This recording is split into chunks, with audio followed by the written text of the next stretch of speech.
Escena el presidente Mauricio Macri, sobreseguimiento en la causa Panama Papers. Ahora te va a contar Rolo detalles y la cadena que se viene. Empezamos por los Panama Papers, Rolo. Bueno, recuerden que siempre se decía que los Panama Papers generaron escándalos en otros países donde se conocieron. ¿Qué son los Panama Papers? Son una suelta de documentos de un estudio, el estudio Mossack Fonseca, en Panamá, donde había constitución de empresas offshore.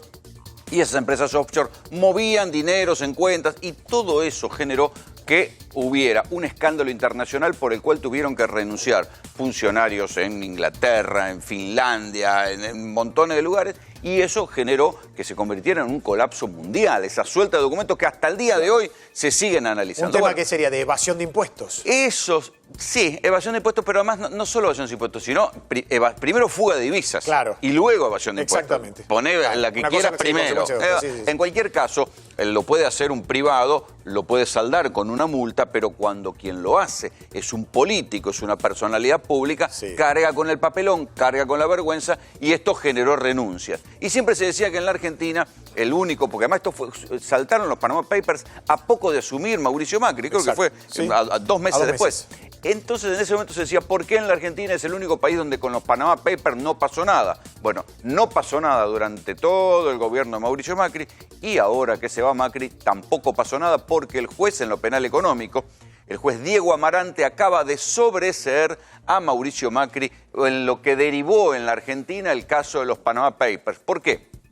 Macri decía en su momento que esa empresa no tenía movimiento. Bueno, la justicia comprobó que era verdad, que aquella empresa que le atribuían, en la cual figuraba Macri en los Panama Papers, en el estudio Mossack Fonseca, firmando como titular y como apoderado, no tuvo movimiento. Eso se corroboró. Exacto. En cambio, lo que sí ahora van a seguir investigando es a Gianfranco Macri. Gianfranco Macri también tiene algunos problemas en la causa del blanqueo. Acordate que blanqueó un montón de dinero, hay alguna investigación judicial dando vuelta. ¿Por qué? Porque es el hermano de los Macri que queda a cargo del manejo de SOCMA, del grupo, ya muerto el padre, que ya se había retirado hace tiempo.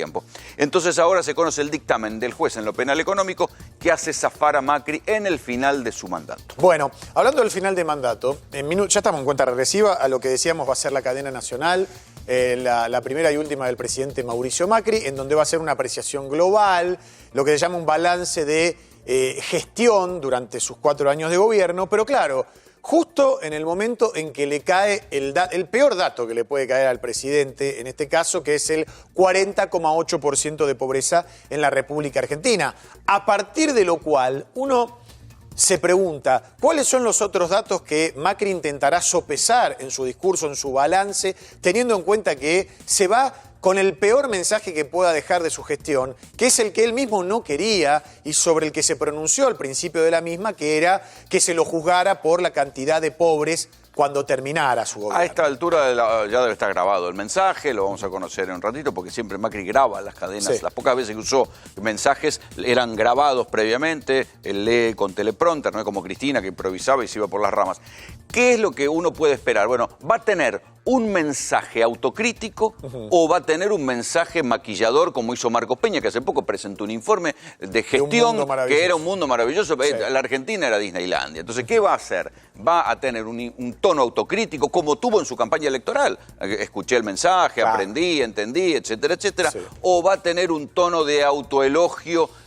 Bueno, seguramente ni una de las dos cosas, tendrá un poco de cada una, pero en ese equilibrio va a estar la clave del balance presidencial de Macri. Va a ser importante, Rolo, saber si en este balance de gestión también el presidente Macri dejará en claro si se va a erigir en el jefe de la oposición, teniendo en cuenta que a partir de su salida esto va a quedar muy atomizado. Hay mucha gente que quedó, hay que decirlo, herida, golpeada, que se sintió dejada de lado. Hay alguien muy fuerte acá en la Ciudad Autónoma de Buenos Aires, que es Horacio Rodríguez Larreta, una María Eugenia Vidal, de quien se conoce su vocación por seguir su lucha hacia el 2021. Un presidente Macri que no está acostumbrado a no ser el dueño de la pelota. Y los radicales. La Unión Cívica Radical. Los radicales, te diría. Claro. A ver, el autoproclamarse jefe de la oposición es fácil, pero esto después hay que ejercerlo. Ya viste que, por ejemplo, Macri se autoproclamó jefe de la oposición, pero ayer ya se le empezaron a fugar diputados. Por eso mismo. Entonces, digo, esto es un partido que hay que jugarlo. No es que uno por autoproclamarse ya le dan la medalla de campeón.